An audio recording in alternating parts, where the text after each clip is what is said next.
Hey, it's Chris from Ujoint. Another Class C, ready to head home. This is another Long Island rig. We head up to New York and do some beach camping. It's a 2002 V10 E450. It's got like 33,000 miles on it.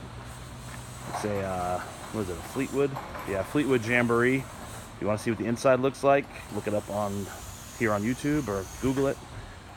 So we did our standard recipe for the RVs: 6-inch lift, 295 70 17s up front, 255 85 16s on the stock wheels in the back that we powder coated to match. Custom spec springs at all four corners.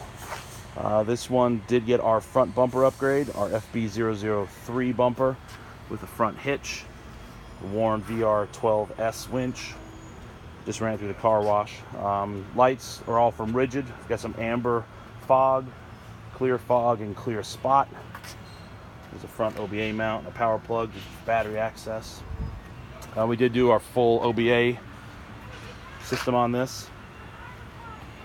Front axle, Dana 60 as always.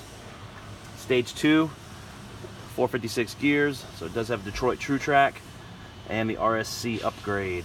Brakes are 14.5-inch diameter rotors. Good stopping power. All the electrical is run with the S-Pod. We mounted right in the door.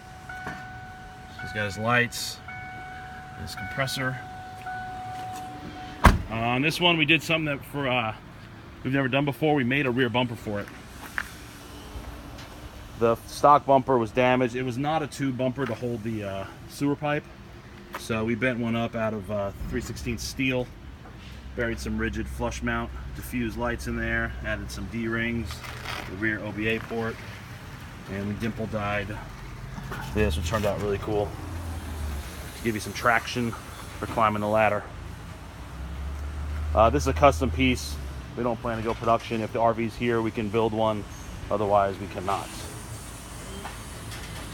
As I said, custom spec springs all the way around, Fox 2.0 shocks. And that's it. Busy day here in the parking lot, so I'm gonna end this video now. ujointoffroad.com. Email me or comment with any questions. Follow us on Instagram and Facebook. I'm in the way. Have a good day. Bye.